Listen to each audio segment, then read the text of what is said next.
Sam. Good day everyone, I am Hello everyone, I am Rex.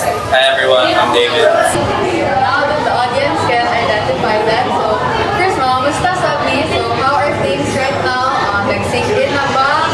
Or nano ba may prior plans? Or are you still overwhelmed with the results of your exams? So let's start with Kuya Rex. So right now, it's still sinking in. So there are things that are still new to me, including this interview and the press conference. But I am taking my time to process it all. And for the plans, I think I am considering teaching. How about you po? Iba naman ako kay Rex kasi for me, parang tapos na yung fleeting moment ng being achieving the top 5 spot for me kasi maraming ganap sa buhay ko ngayon. I'm trying to schedule things out. Lalo na itong interviews, pinasa ko lang talaga sa schedule ngayon. Kaya for me, the direction of my plans are going to medicine the next year. So that's it. Sa ako is still talaga mo siya nag-sync in. Hindi ka po ang part ko sa top lecture. Then, regarding my plans ko, I'm planning to pursue clinical instructor. Same sentiments with Rex and Ramon na parang it's still sinking in, especially that I just came back from Davao and constantly meeting new people pa, and I get overwhelmed when they meet me, they approach me, they ask me questions, just like this interview. And as for my plans, siguro for now, taking things as they come, taking things slowly, pero siguro will pursue medicine and same with David in the future. Same for me po, I'm still sinking in kasi wala ko nag-expect na top 1. So, yun, for the plans naman po, so plano na kayo maglaag sa maglaag sa for September, kaya naghan ako ginabong na laag. So, for after siguro, own taking kay since scholar man ko, so required ko return of service sa DOH, so one ang priority actually, pero I'm open also to academe or teaching, also planning to take the ASBI this year. Same na po siya with Rex, with Monjin, still sinking in grabe maganda ka na achievement like for me pero unlike siya to mag-release din sa result a few days after that, pero sinking in kaya po. Then for my future plans ko, same with David and Sam, I'm planning to pursue medicine for my next 2 years. But then in between like now and before ko mag-enter sa medicine guy, I'm open naman for opportunities. Sila pa naman ako plans in life. Okay, but before we proceed to the next question, may I ask po what specific area po kayo nag-focus in medical technology po? Anyone can answer po. Areas that I focus on yung 6 major subjects namin, which is yan yung binatid namin sa board exam. Yung clinical chemistry, microbiology and parasitology, then clinical microscopy, then hematology, immunoserology, and pathology and histopathology. So let's proceed to the next question. What initially sparked your interest in medical technology? Let's start. For me, I chose initially dito siya like choice na. So I won't say na the spark ko sa medtech na since recommended siya. Pero as I learned sa mga subjects of medtech, I learned to love medtech not because of its like kalisod, because of its nature sa mga ginabuhat. Like I love what I'm doing. Like nag-actual, Actually, wala din yung spark. Kaya wala din siya sa akong plano na mag-medtech. So, before, when I was in senior high, ang thought lang ako ato nga anything health allied related. So, Actually, ang first na pag-enroll sa UIC is pharmacy. Tapos, parang the day before na nag-start yung school year, kay nag-transfer ko kay medyo na parang na-lonely ko sa pharma kay most of my batchmates coming from CGC kasi nag-senior high ako sa Comprehensive College. So, most of them na nag-UIC took BS Medical Technology. So, parang sa GC kayo, pero nila ginatokay kasi mas ako lang nag-pharma. So, lonely ra kayo diri. So, nag-shift ko into medtech. So, actually, wala siya sa ako ang top 3 choice gani kasi kinsa ko daw ganahan mag-deal o mga tae, spirito, mga ihi. So, parang ano ra kayo siya at first, parang more good din siya. Pero, yun, siguro peer pressure. And eventually, nag-grow mo sa ako at na-enjoy ko na ako learning as well as yung laboratory ng mga skills na ako na-learn. As for me, as a kid, I always knew that I wanted to work in healthcare pero wala ko idea what pre-med to choose. Actually, ang familiar sa ako na pre-med sa nursing, pharmacy, pero most of my friends that took up medicine, they suggested that I take up medical technology since it's nice daw.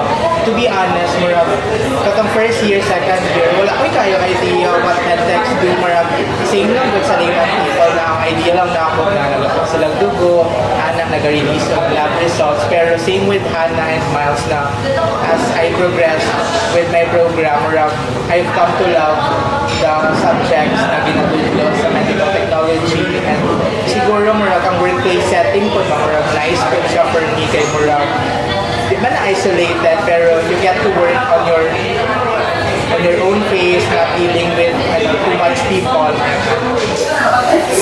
Sa ako is start ang spark or interest kayo. Kaya honestly, growing up, wala ko na sa medtech. Tapos, senior high school, di ba, dito nag-pandemic. Dito nag-start ay nag-boom ang TikTok, di ba? Tapos, dito rin ako nag-gabay scroll, narap i-content ka about medtech. Tapos, inform nila, ay, ginayon nila ang best limit ko siya. Then, huwag pa ito akong i-consider niya ako. Ano, pag next lang yung work sa medtech, akong So for me, way back before college kasi, I was planning to pursue na medicine. Pero karan-karan, dito pa ako sa wala siya. Pero ang na-spark sa ako, maduwag na ako sa other people ba na medtech daw is one of the best in this course. Then, so patugin. And aside from that, napodira ako first. So, mapod ako gipili ng course. So ako po, nabudol lang po sa classmate, shout out to the Forza. So nabudol lang po ako dito sa medical technology na course. But actually dapat either biology ako or agriculture kasi farming related ang gusto kong course and something connected to that. But through the 4 years in medical technology, nalingaw na po study, nalingaw po basa sa mga major subjects, labi na sa mga board exam subjects. And also sa laboratory, sa internship, grabe ang hatag sa, mas naghatag siya spark sa amuan na to continue and to manenjud ang kaning 4-year course sa medical. So that's it. So before we move on to the next question, I just have a side lang na question. Can one of you expand po in what layman's terms? What is medtech? Okay, for us, like mga ano lang, actually, injection na dito siya sa mga perspective so that like well to go as you said earlier. Okay, so can you expand it in simple terms? So siguro ang medtech, so sa laboratory in the hospital, there are 6 main sections katotong board exam subjects po namin. So first is clinical chemistry. Sa clinical chemistry section, this is where we process your blood, chemistry related sa imong blood. Like for example, glucose, how your organs work, like for example, your thyroid, your things like that. Tapos for the next subject, microbiology and parasitology. In microbiology, we identify bacterial species to help doctors kanang sa patient, sa patient. And parasitology, we identify parasites that the human body. For clinical microscopy, this is where we process urine, wherein we look for certain crystals, certain chemical information that we can get from urine that will also help physicians in the diagnosis of diseases. For hematology, I think this is common to everyone because the main sample here is our blood, whole blood, like that. So there are a lot of information that we can get from our blood. So this is processed in hematology. For immunoserology, this is somewhat same with clinical chemistry, but more on direct diagnosis, like is the patient positive for this type of disease, reactive, something like that. For blood banking, that's one thing we do in blood banking is we medtech cross-match. Cross-match is a procedure wherein we test if a certain blood is compatible to a certain patient, so that when that blood is transfused, there is no certain reaction, adverse reaction that could affect the patient. And for histopathology, this is where we process biopsies, things like that, tissues, to help the doctors rin to diagnose certain diseases. At least now, nanatay, medyo understanding niya kailangan ng source. Okay, so now, moving on, let's look back po sa pag-release sa results. What was your immediate reaction when you saw your name on the list of the top notchers? Can you describe that moment for us? Let's start from here now. So for me, when I received the results, I was not here in the Philippines. I was outside. So delay ako ang pagbasa sa results by an hour. So sila, happy na kayo sila, and I was like, kasi nito ko sa GC because notifications are popping out, nagka-ring. So I was like, nag-goes na results, and then pag kita sa results, first na pangita is 100% bang UIC. Wala ako nangita sa pangalan. Sure sa ako 100% kasi 100%, di na ko mangita sa pangalan kay nanamitan niya. And after that, after na ko ipangita ang 100%, so I knew na 91 point something percent ang UIC, and then I directly checked sa wala nakapasa. It was one of my closest friends. So giuna dyan ako chat ako ang friend na was not able to pass and cheer up siya. Then dito na ako later nakabalong top 5 din. So I was like, okay. Did you cry? Wala na ako na-process dyan nga top 5 ako kaya first of wala dyan ako siya gi-expect, and wala dyan ako siya gi-ingon nga gi-desire dyan nga top 5 lang gusto for this board exam. So for me, mixed emotions ko atong na day, and pagka next day pa dyan nag-sink in nga appeal din sa top notchers sa board. Sa akong part, kaya ako ang kita na lang isang list of passers, and katong pagtanan ako na akong pangalan, happy na ko, then shock na ko at the same time. Pero nabalan ako na top notcher ko, kaya na-congrats sa ako. So I was shocked, happy, and felt overwhelming gratitude. So kato lang. Para sa balay was my father, then ato kasi nag-hot ko, driver ko kay kanang wala ang drop siya kanang happy jud kay ko kanang na-part ko kay someone kay kanang sila anak ko pa-proud nila, hambong nila sa bato after na ko cry sa akong papa, nagtawag din sa GC lang sa amin. Bato bilang nabot ko kay balina sila. As for me, ma-remember na ako to siya kay bago lang dito ko eat dinner, tapos like kasulod na dito sa kwarto, nag-notify man sa akong phone na ang result. So the first thing I did kay hindi na ako ang akong cellphone para hindi ko makareceive ang notifications, because I read somewhere na ano lang sila, there's no better feeling than seeing your name. Ikaw mismo makakita ba nila na yun, say mo, ay congrats. So katulad ako unang gibuhat, hindi na ako akong phone para hindi ko makabasa ng messages.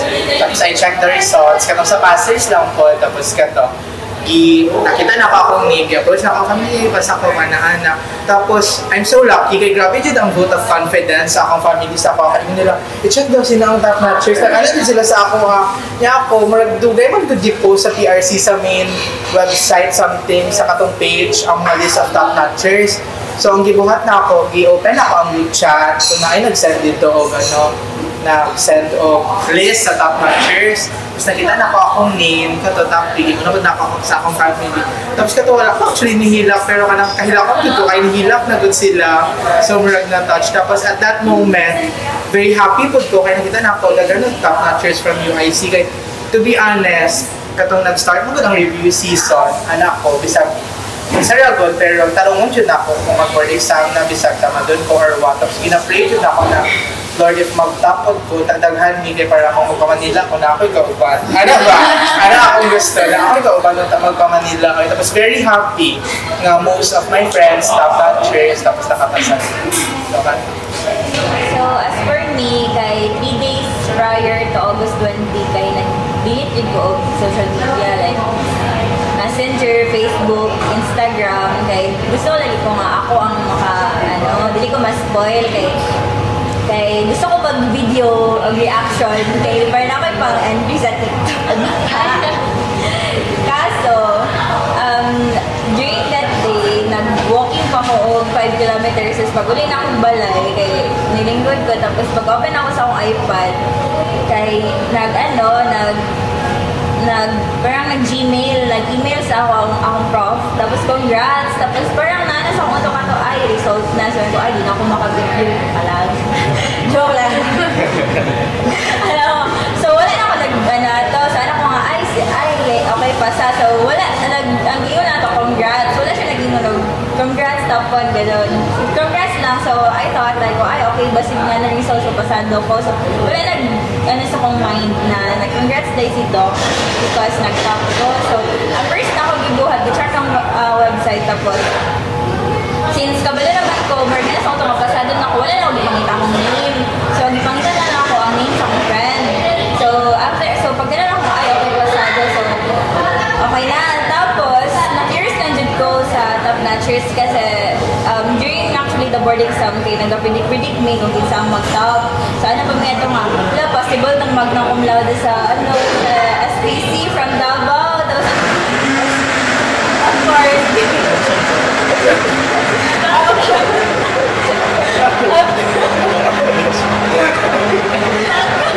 course, Diana Panamo, ano siya, for the top spot. Actually, wala din sa botong na ako.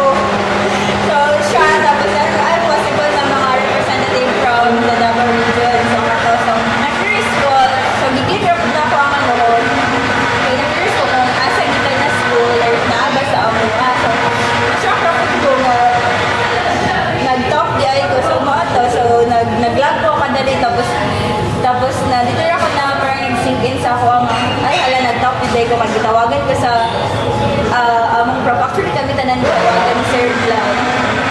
So, dinawag siya, tapos nag-apilak siya. So, ako na-overwhelm na po ito ko, wala ako sa akong na-feel. So, mixture nila ang emotion kay first, dili ka katuo, kaya dun sa magagmag, out of all, almost 5,000 takers kay mabilis ka sa top 10, diba? So, so overwhelming as well as happy food, kaya at least kabalumi na parang nagbunga yung mga hard work namin. So Wala ka na video ate. wala, dude. Kaya wala mo nag-expect na mag-top ko. So, ang pangalan i-expect na mag-video-video ko kaya yung paghanap ng, pangalan ko sa mga list of passers. So, na-spoil naman ko. So, wala na ako ng video. So, wala ka entry.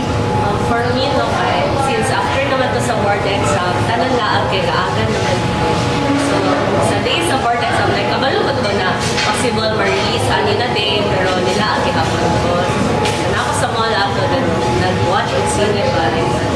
And, like, namin nag-chat na gaano daw ang result. So, i-open ako ang phone, or like, click ko mga tikha. Sila tanan itanong sa list of passes, giuna dito ako top-notcher. Wala lang, like, ang kuan mo na ko siya, so, kasi di ay na, so, i-open ako ang list of top-notcher din mo, to pag-open dyan ako, pas-pas man ang internet. Na-open dahil siya, kita na ako pangalan. So, pagkita na ako, like, nangod ko sa sugod sa sinihan. So, wala, like, overwhelmed yun ko ato, like, wala ko kabalon sa inyo, di punta ka singgit, dahil kay tao, anak. So, mo ko, like, tunga-tunga kay niguwas na dyan ko, like, after ato, pagkita na sa resort, niguwas na dyan ko sa sinihan, tapos dito na ako nag-moment. Wala sa kumain. So, mo to, tapos after ato, kay nisend na ako ilang mama o papa, tapos itawagan ko nila, tapos, like, nag-singgit-singgit ko, so, that time, overwhelmed kayo ko ato na, oh my God, like, kaya na mga top-notcher, nag-iampuan man ako siya, pero wala man din ko nag-expect na, Lord, dapat lang, ma-disappoint ko if ever wala, pero thankful kayo ko na nabelong ko sa top-notcher. So, happy kayo ko, and thankful kayo ko na na-appeal ko ato sa top-notcher. Then, actually, wala din ko nakahilang, kaya, murag tanan tao sa palibot, nihilak na good, so, wala na kayo nahilak ka, like, pero happy din kayo ko ato, hilaman lang. Did any of you po like told you mag-top notcher or unexpected dito sa inyo naman? Actually, parang before nag-start yung review season, yung parang practice ko lang ng graduation, nag-talk nila, gusto nyo ko mag-top, pero meron ang mga talk. Pero actually, during na jud, the review season kayo, meron mo na-test jud ang muhang sarili jud. So, ito jud, feeling kayo na ako, murag, mas nahilak pa ko sa review season. I-combine mo tanan, hindi ka first year, fourth year. So, grabe lang, hanang marag, parang sarili versus sarili during the review season. So, parang nag-pray na lang ka, ma-survive ni mo ang review season, ma-survive ang board exam. Nag-pray dapat ka na i-allow ni Lord na mag-top. Pero parang, yung main na lang is ma-survive ni mo ang yung board exam. Okay, grabe yung emotions nila, no? And now, yeah, makahilak po. So, let's proceed now. Can you share some of the most effective study techniques or resources that help you prepare for the MTLE and for the future medtech po? Ay, let's start po. For me, ang most effective study material kay ang mother notes or yung notes na gihatag sa amo by our learning center. Kay I believe that set of notes mawag kay it comprise na lahat ng need namin na ma-learn para sa mismo board exam, and concise na siya, like all the reference books kay combine na siya dihaan, na-discuss na siya. So, ma-share nyo siya mga tanang information na kailangan nyo. Although, overwhelming siya kay sa kadaghan sa information, pero if you try to study those notes, kay ano siya, like helpful yun siya pag-exam, pag-review. Then, for the study technique, wala man din siya yung study technique in particular, pero for me, kay you study when your brain is at its peak activity, like for optimal activity. Like, for example, pag-wake up nyo, fresh pa magod ang inyong brain, like, pwede pa siya makastore o mga daghan na information. So, if bago kang mata, you try to study those heavy concepts, like mga lessons of two, mga lessons of subject, and as the day progresses, kaya pwede mag-less lessons na siya since daghan ang information. So, as per me naman, parang same sentiment kay Hana. During the review season, nagsali ka din ko sa review center. So, wala na ako line resources, like nag-enroll sa line review center or like nangayog line notes. So, ang akong gigamit sa na notes is yung mother notes, tsaka supplemental notes ng aking review center, as well as yung top notes ko, which is yung parang notes ko during fourth year. Tapos, for study routine naman, wala specific, actually, ang parang main din ako is, paminawon din mo yung mukhang gawas. Like, if feeling mo nga, dili kaya, dili bubugson. So, as per me, I make sure din nga na during the board exam, entire review sa season, like 7 to 8 hours din akong tulog. Tapos, for wala di specific din na routine, kaya nag-set lang kong goal, as long as mahuman ako ang goal na ako for that day, free na ko nga magbuhat sa akong mga ano like pwede na ako mag-TikTok ba or mag-ano.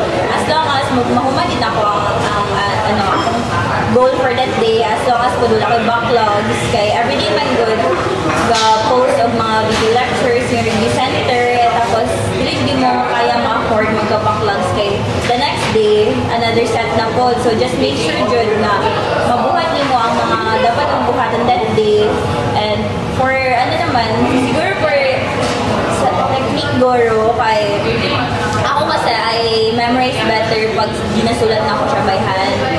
So, every topic kay nag-summarize ko, ginahandbitan ako siya kasi mas I don't know if it's psychological, pero wala akong ginabilib na mas remember ko if ginasulat na ako siya. So, wala siya specific nga parang special method jud. So, yun. And also, prayer jud, tapos breakdown. Yun lang. As for me naman, same sentiments with Miles and Hannah. Like, because your review center, jud, like, if with some materials na i-hand-out, do overwhelming jud siya para sa ako ang kadagdag ng materials. Like, hindi mo siya mabasa tanan, pero trust jud na ang ihatag nila materials is high yield jud siya. Tapos siguro for someone who wants to top the board exam, do equal footing naman good pag-abot dito. Like, anyone can top the board exam natin honor, ano ba na, pag-abot dito, like, everyone has equal chances to top the board. Pero siguro for me, ang foundation ako sa UIC kay murag strong man good siya, like most of the concepts that I need to know kay murag na-touch yun ako siya sa school. So during the review season, though heavy good siya, pero not as quite as heavy, especially considering na murag more or less 2 months na good ang amo ang review tapos online setting pa. So that's a huge factor po. Tapos as for my study techniques naman, nothing in particular, siguro I would like to highlight na rest is part of the process. Hindi siya more of like a reward na dapat mag-rest ka kay nahuman yun, hindi mo tanan ani-ani. More on like dapat integrated yun sa imong routine kay same with Miles, dapat maminaw yun sa imong body. Like same with sentiments ni Hannah na if you're functioning at this time, so i-maximize with mo siya na mag-study ka. Tapos siguro ang ako, alam yun ang very effective for me na study routine kay ginaulit-ulit yun dapat siya. Like sa duty, di ba naman may notes, my friends would tell me na paspasan mo magbasa oy, pero actually wala mo kung ako na nasabtan sa unang mabasa. Like I read it like more story good para makuha na ako ang gist, tapos sa second read dito na ako siya isabton dyan, so para makonect na ako siya ba. Tapos listen to your body kay ang board exam not just about your mental ability lang ba yan siya. Dapat po siya factors like emotional well-being, physical well-being. So, learn to listen to your body and kung unsay ginapangayon niya, Sa mga same with them, I also rely on sa you make sure din ako na I attended every session sa Zoom meeting sa mga review center, and if ever hindi ko ka-attend, I really watch the posted na lecture sa Facebook. Tapos then same lang dito ako mother mo sila lang sa review center. Then I make sure during dun sa first month of review, I make sure din ako na kanang 8 hours prepare niya akong tulog para kanang tarong ko lang pag-function sa tapos ako good kay sa kadawan good ko kanang mas ka-function better. So sa maximize rin ako na sa kadawan good ko mag-study, then tulog ko morning na siya. Pero nag-adjust din ko katong padulong na ang board exam kay sayo mo dyan kaya ang board exam, so nag-adjust ko mag-sleep early tapos matawag sayo. Then sa study technique is ako adjust kung kay Miles ginasulat niya ako is gina-verbalize kung ako murag school dyan ako istorya para ang butang mas paspas ang retention ako pag ginastorya. So for me po, same with them, nag-trust lang ko sa mga review center. Para silang mother notes, supplemental notes, and for the katong gingon nila, listen to your body, mo dyan ang gibuhat kay pagtugon ko, ipahon ko kapag nag-review, and pagkatugon ko, nagatulog ko kay sa ako, mas effective ako ang pag-study if kapag first 1 month ata, kay gabi ko nag-study like, let's say 9 p.m. at napapunta na 10 p.m. Pero nag-fix na ko siya like 2 weeks na before mag-take of board exam. Pero katong ako ang materials, mga video lectures, wala dyan ako doon ako madagat ko, wala na tiwas. And for the techniques, study techniques kay na-dood lang po din ako sa isa sa lecture na mag-answer o review questions before and after mag-study. So, kato akong gina-follow during board review. So for me, I think the best advice I could give para sa studying for the board exam is the first 4 years of college, build mo dyan yung mga foundation, dili just to pass the mga exams, mga tests, but to understand the whole concept. Kasi sa review center, binibuild lang nila ang alam mo. So that's just it. So basically, makataglan sila high yield information, mga nice to know facts, what the fundamentals sa mga topics kay if kabalo ka, and then easier na kasi mo to digest everything kay grabe saksak lang ko lang ihatag ng mga information sa mga but dali lang siya na segregate or para sa dali lang siya na absorb sa bottom kay solid ang foundation yung ihatag sa facilities. And for the techniques, tama, I advocate nga rest and nandiyan ka na. Dapat happy ka mag-review, hindi lang pasobraan, but happy to dapat ka mag-review. Dapat i-lesson yung mga breakdowns, i-lesson yung mga kanang anxiety, just kung gusto ka distraction, pwede na po, you can do your own thing because well, I did all study technique, electric styles, and for me, sa ilahan, lahat kayo kung study styles sa ilahan. So, I think it's better to just understand yourself kung saan mo pag-survive sa 4 years and how did you manage to understand the topics better. So, gamitin mo itong experience sa 4 years of college to kung saan mo pag-review sa board exam. And I think mas better na siya compared sa kanang mag-experiment pa ka on the 6 months or 2 months na review kaysa mag-experiment pa ka sa imong study technique like wala pa ka-try na technique like gusto ko mag-try highlight for the current board exam. So I think mas better if kung sa imong na-andan or sa imong na practice na before mo tayo mga gamitin for the Take note sa pag-study. Okay, so in addition po to the exam, how did you handle exam-related stress and anxiety? And do you have any tips for future examinations? For me, how I handle stress and anxiety, I don't recommend i-follow how I handle it, but I run every day, nag-down, nag-run ko, kapoy ko, then the next day mag-run, next day na po mag-run. And if na po energy after the end of the review time, review schedule sa kanang day, watch ko anime, nag-go naman yung anime during the so that's how I was able to manage my stress and anxiety, but not recommended for since sundugo ninyo ako, so yun lang. Just follow sa inyo distraction na need nyo for the board. For me, how I handle so, kung utukan ko kung kaon ko, kung saan ko ginag-crave, kinakaon ko ako. And pag kapuyin ako, patuloy nila ako, matulog. And sa ako natulog ko board exam, matulog ko, wala ko naka-alarm.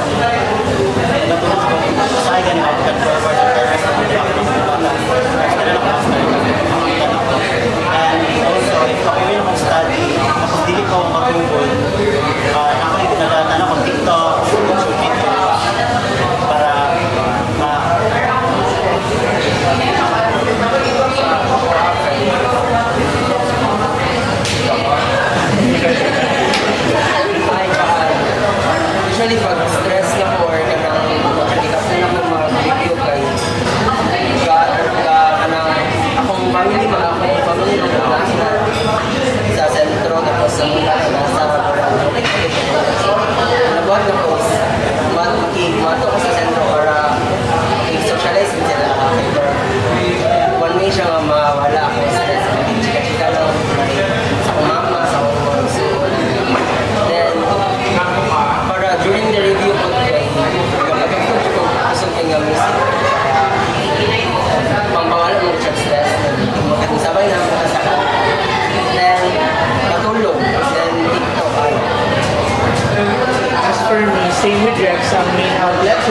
atong review season to discuss kay to eat food like ginarewarded ako sa sarili to eat food every day aside na kanang it feeds your body nawala sa akong stress tapos nagasige ko rewatch with ka ng familiar shows na sa ako like Modern Family, things like that kay mga di naman good need sa imong brain process what's happening kay familiar na sa setting tapos katapos it also helps that you have friends that understands what you are going through like with my friends na kabalo na nag-review ko that are also reviewing so kabalo sila about how's the feeling, how to comfort you someone, you have someone to talk to it makes things lighter lang just to have a friend. So, for me naman, kay during sa akong review, kay most of the time, alone lang din ko. So, wala din ko like interaction with other people. Narinig ko sa boarding house. Tapos, medyo depressing din siya. So, wala kayo kinakita ng familiar cases during my 2 months review. So, everyday ko ga-breakdown. So, everyday ko ga-hilak. So, actually, first month sa review kay medyo disappointing nga ako ang performance after akong pag-review kay hindi kayo mga to productive everyday. So, daghan ng times nga naga-bedrock lang ko, nagahilak, and ganon. Pero, actually, parang na-realize na ako nga, you just really have to live through with it. Like, kung stress ka, kung na-pressure ka, like, live through with it lang with it. In reality, hindi ka mahulat sa board exam. So, kung hindi ka prepare, hindi ka hulatan sa board exam kung ma-prepare ka. So, parang na-realize na ako nga.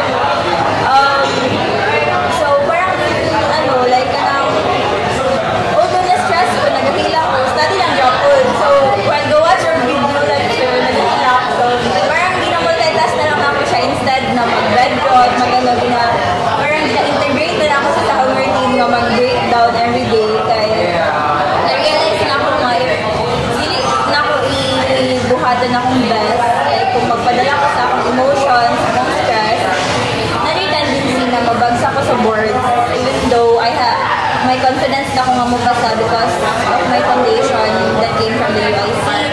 Pero wala ba nakabilis sa future? So actually, main point yun, maintaining the board exam kaya dapat stable with the emotionally and mentally. Eh, miskan pa, ito pa ang pinaka-bright world.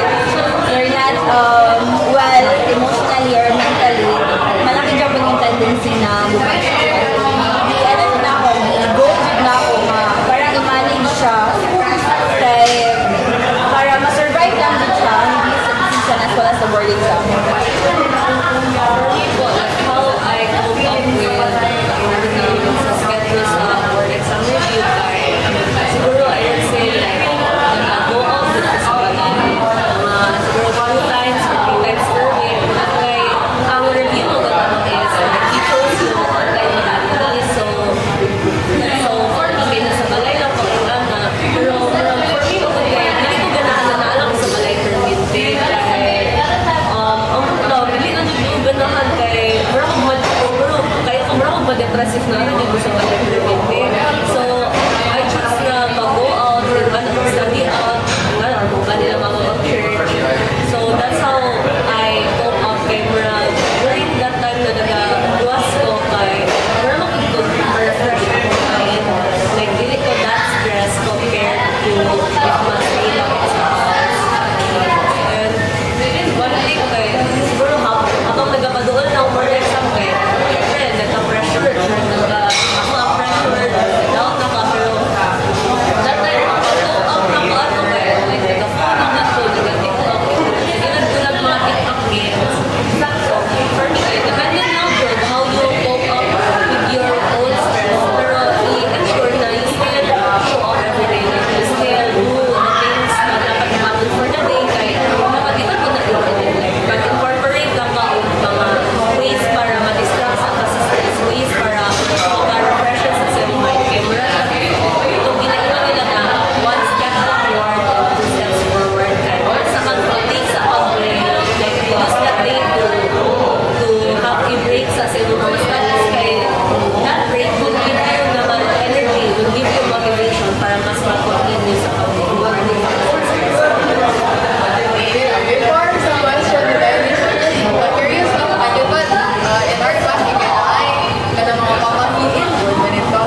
for me naman, siguro kay growing up, my friends know na athlete mo gusto sa una, and athletes are very superstitious with that. Dapat ani mo metras for you to win games. Tapos ani dapat imong short so that this day mataog na. Pero ang murag na-get na ako ato like years of playing kay ang makuha kasi mo dito kay confidence. Like if di mo siya masunod, mawala yung confidence. So ang ginadula ko kay kanang wala ko yung sunod actually na kanang superstitions na ginayon nila like mag-wear of red na underwear, pero nangayon ko graphies na gisharpen po sa top notcher. Pero what I do even before pageant katong since face-to-face classes sa second year kay di ba kung superstitious man good ka tapos di mo siya masunod, mawala yung confidence. So akong ginabuhata para ano siya ba? Foul proof siya, dapat mabuhata ko siya tapos di siya ma-knock off good, like hindi na ko siya malipatan. So ang ginabuhat yun na ako always kay if every exams, di ba pwede man na siya sulatan ng test paper. Sa bawat before ko mag-start, ginasulatan yun ako cross tanan na test papers tapos kaya mag-start na ako. So murag, di mo siya hindi mo siya makalipatan, hindi mo siya maano kay dito na dito siya. Kato lang, para wala man din siya effect pero lahi mo ko if you have that confidence in you. So ako, wala pag-activifal ko ng mga kahit isa sa pamahingan is bawal ako kapag pero ako nagpagapit chat ay magkakaroon ako na ang same chat kinatagan din yung lapis sa mga user memberships na yung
boarding exam as long as jud na kay faith sa imong sarili, faith kay God, and faith sa imong mga nandun.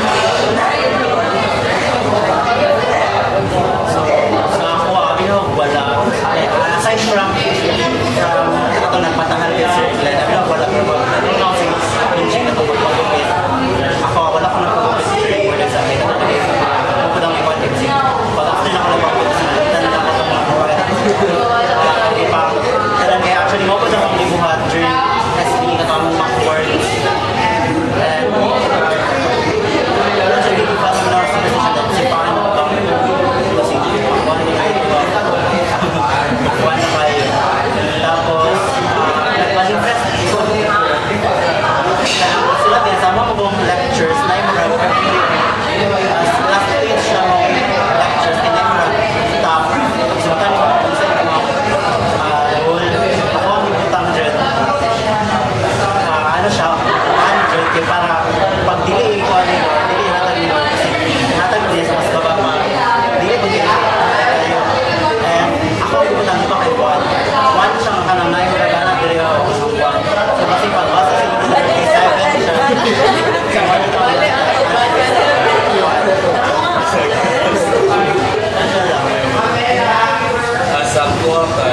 actually, hindi ko familiar sa mga superstitions or mga kamay na nanunggal na ako sila weirdan ko kung naniningan ng mga superstitions ba. Ako ang follow lang siguro knowing day kay kato dili magpakupin. So wala dito nagpakupin. So taas yung bungo, taas yung bigot that day. And to the point, that 2 days before the board, so we're gonna nag-upgrade with the whole UIC thing and the circle. And to be circle, siya daw mismo mag-upgrade sa ko bungo at bigot. Dili na ako siya tanggalan before the boards. Wala, gi-insist yun ako nga, dili ko circle kasi same character, mawala akong learning. So nada yung memory cells sa ito. So, wala ko to. As for, I can say, develop to say, prevent us dead when needed, kailangan ito, natin ko kasi, lang siya, kaya gabi ang kapit ni Lord. Okay, now moving on is where do you see yourselves in the next 5 to 10 years in terms of your career in medical technology? For me, siguro, ang masyado lang ako mga 5 to 10 years from now, maybe by I'm practicing medicine somewhere, but yan pa man ang initial plan ko, yung take up medicine for the next 2 years. So, siguro, by that time, practicing na being a doctor, and I chance kay pwede mo maka-teach ko, pero maka-teach ko pwede mo sa med or sa So for me naman, if dili na ako makita counsel or dili ko madato dili sa Philippines for the next 5 to 10 years, so surely jud na ako sa abroad. So dili ko madato dili sa Philippines, pero as much as possible jud, gusto ko dili mag-work. Siguro, maybe na ako sa academe or nag-teach na ako sa, siguro, if may opportunities sa review center, or maybe, Sigma DOH head na di ay ko.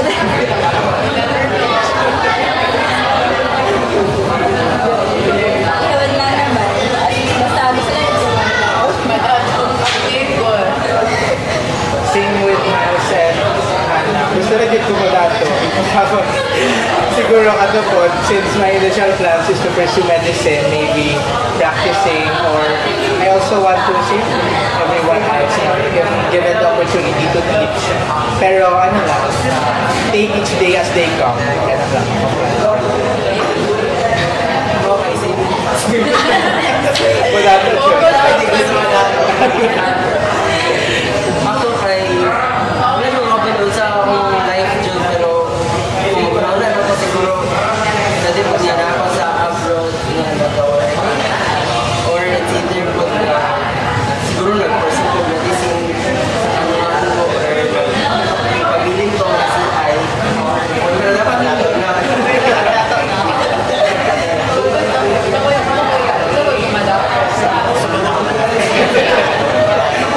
5 to 10 years from now, siguro, nag-teach ginapon ko kay feel ako ma-enjoy man ako yung teaching.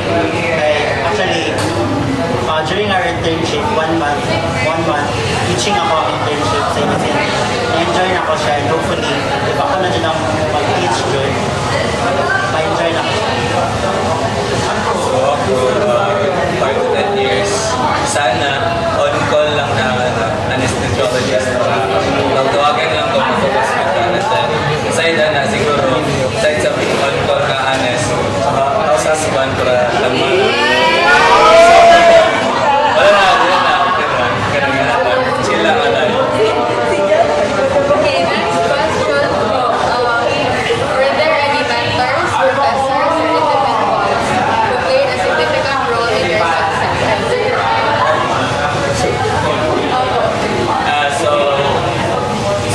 I think sa 4 years in UIC, I think kung i-mention si Doc Jen Reyes because I think she was the first one to also see the potential in me kato palang second year or first year. So, grabe na yung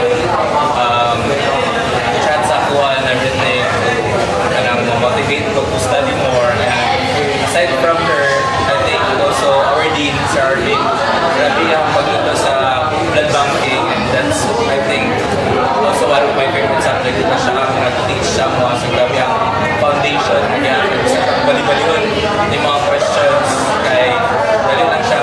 but dali lang ko sa tungod kay gi-practice na ni Sir Arvin sa among section the way sa kalisod pwede siya i-question sa imo and also for my favorite subject I think is the pathology so kay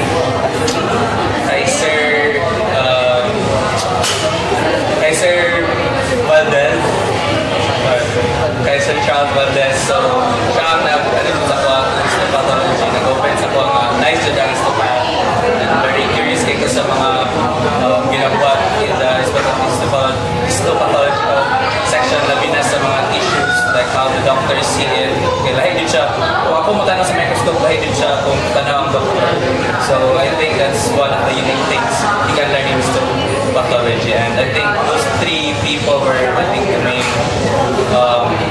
professors aside sa all the UIC professors nga naka-under na ko sa thanks to them kay grabe po nila ang yata sa mga teachings nga foundations ako I think the whole UIC CMS faculty kay grabe lang efforts towards the students no kay makita dito mo sa results ng 6 top notchers out of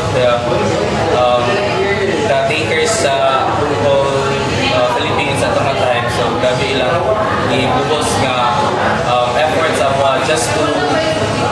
just to be able to learn more in medical technology. So, sa ako, I think every instructor or every professor na ako ang nakakita kay nag-help sa akong na-achieve now. But if na ko i-mention, siguro isa si Sir Glenn. Siya akong hematology 1, then una teacher. And mo ako ang highest sa board exam. And also po kay si Dean Arvin, kay actually namin love and hate foundation training. And ako lang, wala na si Sir Arvin.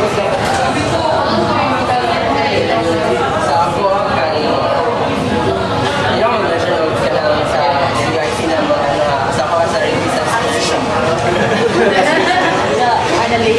Ako dyan ang mga feel na ko na wala sa ako sa assessment.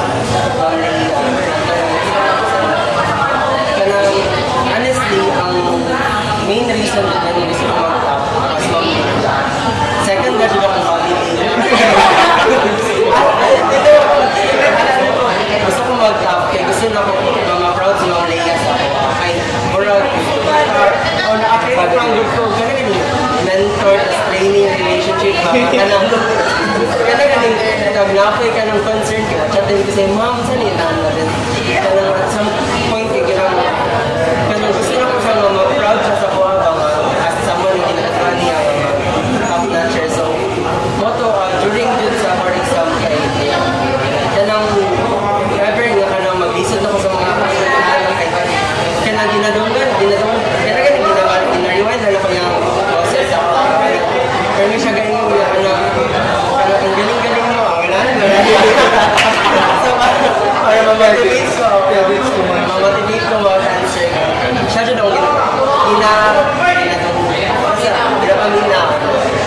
So sa ako, kapag like every instructor I've been under kay naman under sa ilang of course pero if I have to mention people siguro kay of course si Dean Arvin tapos Sir Glenn and Ma'am Mel. I love Ma'am Mel and Ma'am Kes kay all of my friends know siguro na I love Dima maybe because of my instructors tapos si Sir RJ po kay si Sir RJ pang good coach na siya sa sa thing once tapos parang kato same with David parang siguro he saw potential in me like kato na siguro nag-spark ko na motivate ko to do better because natin na si Sir Sandro so for me naman, same as them, like every instructor or every passenger na parang nag-teach or na-again na ako kay naging part din siya sa akong success or like sa journey na ako sa during 4 years in my college. But naman kayo mention specific people like in UIC kay siguro first kay si Sir Glenn, he was my hematology 1 professor. So same po kay Sam, kay na-love ko din akong hematology. Actually, hematology is also my favorite subject. So it is also my highest rating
tapos grabe ang ihang words of wisdom as also parang words of God kay a very faithful person, doon yung siya kay God.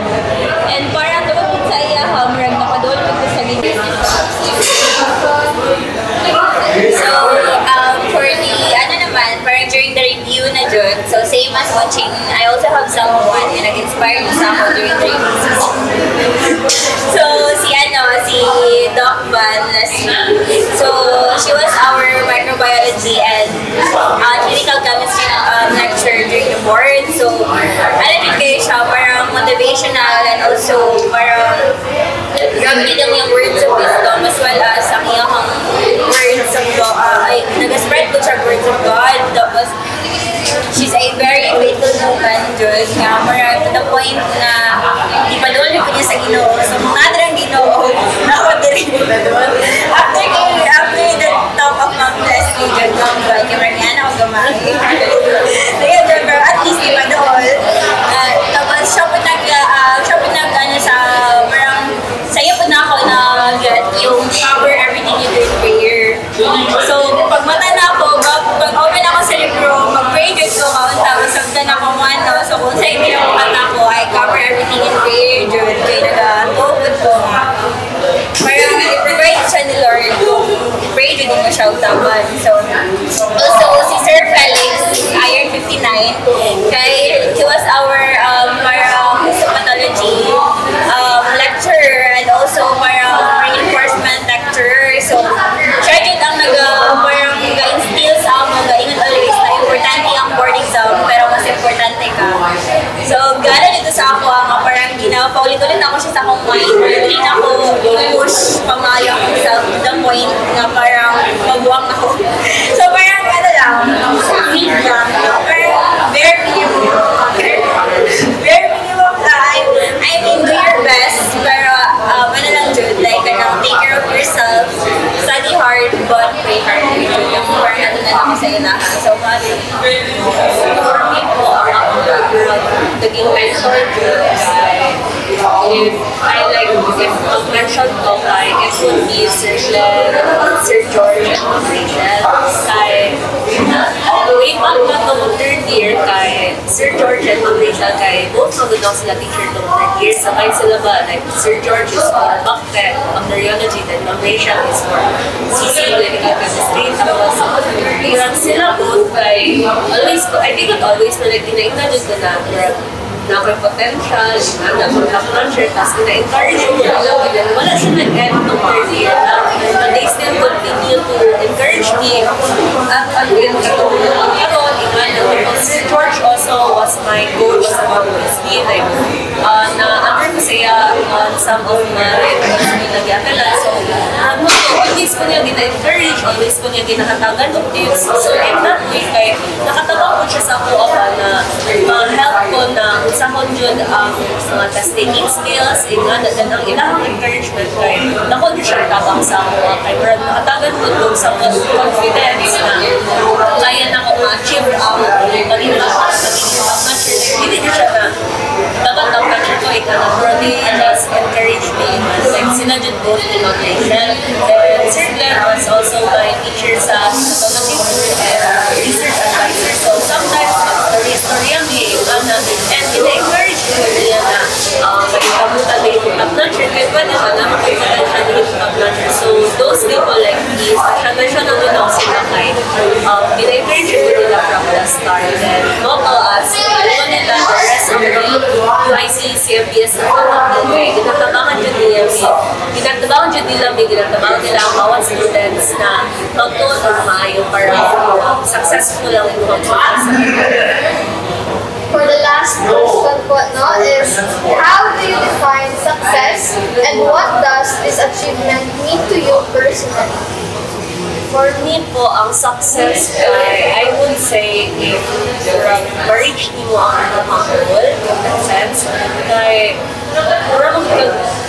if ma-reach mo yung goal, kay we're siya fulfilling person mo, and in that way, kay mo na siya kung receive na success. What does this achievement mean to you personally? So, this, for example, kung success kaya pagiging top-notcher kaya po na ako ever since na nag-take up ko sa conversation. And then this achievement kay virtual naghatag sa ako ng happiness, like fulfillment na at last na kumana na ako ang mental journey successfully ko. Since mauna dyan niya ang last sa kanang mental education after this kaya dahil naman ito so as since nag-nag-nurture ko ito fulfilling education na nag-resulta na dito na ng hard work na ng effort na give during pa sa academic years and support examinations. As for me naman, yung definition ko ng success if I made my parents proud. So, kung proud sila sa ako, feeling ko successful ko as a person, as a student. Especially pag-release na rin sa Ondiana, dito akong papa nga, hala, nag-study dito tayo siya, nag-talk dito tayo siya. Kami ko rin niya, binulak-bulak ko sa college pa, kaya ano siya, kaya nag-top man ko, so nag-study dito tayo ko, wala dito tayo ko nag-buwang. So, parang yun na na feeling na I made them proud.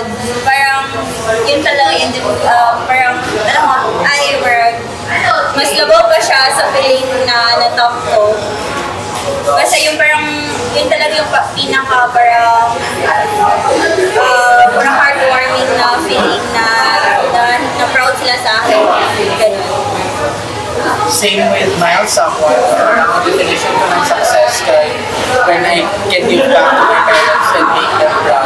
So, passing the boards and eventually topping kay nakita man ako na proud ako ang parents ako. So, na-consider ko na ako na successful ko. Pero, in the long run, like, di ba nag-enter ko in a program kaya I want to achieve things like mag-serve sa community as a mentor, meaning through teaching or of course, working in the laboratory. So, in the future siguro, ito pa, pinag-count for me siyang success when I can finally give back or practice my profession. Personally, success for me is great. Nag-justify na ako ang sa akong ate. Kaya akong ate mong doon sa akong 4 years na pag-eskwela sa UIC. Akong ate from abroad, siya lang ang nag-support ako financially. Always din ako ginamention sa iyan na thankful ko sa iyong life.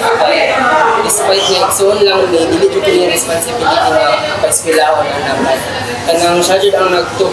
Kanang took responsibility mo ano dyan siya stand up mo siya mga paspilahon dyan ko anak. So, kanang happy kay ko kay nakagraduate ko actually katong 4th year pa nagduha-duha dyan ko sorry na ko sa edaan na kanang although kapalo ko nga makagraduate ko pero basi dili ko Latin honor sorry na dyan ko sa edaan pero thankfully kay na Latin so then karon nakapasa then nag-top then pero feel ko na justify ay kalaga wala na ko na kanang nasayang yung mga sa financial na support.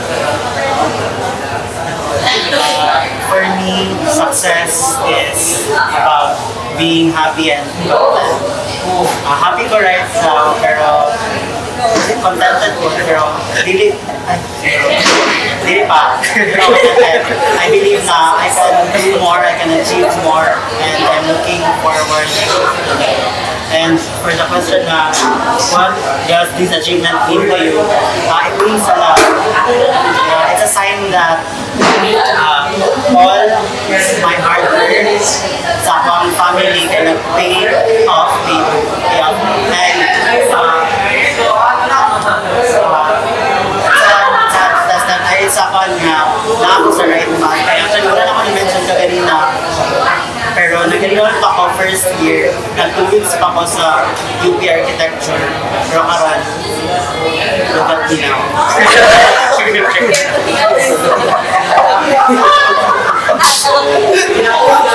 For me, success is a sense of fulfillment and contentment. Even how little the goal is, as long as you are contented, you're feeling fulfilled with that goal. So I think that is success for me. And personally, this achievement just like proof or justification.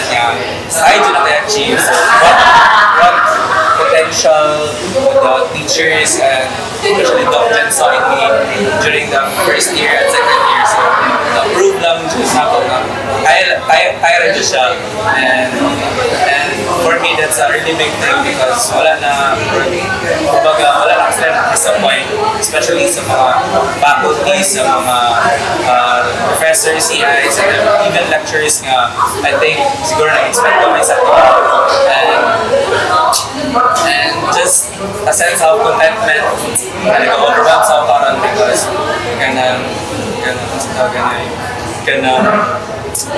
wala na kailangan i-prove pa because I've already done it. That's it. Okay, so before we end today's episode, one last message naman po to UIC. What do you share? I would like to thank the University of the Immaculate Conception, a special mention to our college, which is the College of Medical and Biological Sciences. So, thank you po, a heartfelt gratitude. Because you shape us into people not only knowledgeable in theories and laboratory skills, but also grounded in faith and work. So in behalf of everyone, not just us six, like all of my batchmates who also became registered medical technologists last August, thank you University of the Immaculate Conception, to the faculty and staff of the College of Medical and Biological Sciences, and all the people behind our success. This is all for now. Thank you. And that's it for our second episode. This is Dating Pahinting together with Arjula Benavides. Excellence is a journey accessible to every determined soul. Thank you for tuning in to Codecast, UIC Communication Podcast Series. Don't forget to follow us on Facebook at Code BA Communication, on TikTok at Code_UIC, Instagram at Communicate with Code, and of course here on Spotify for more updates and kwentuhans with us. Bye!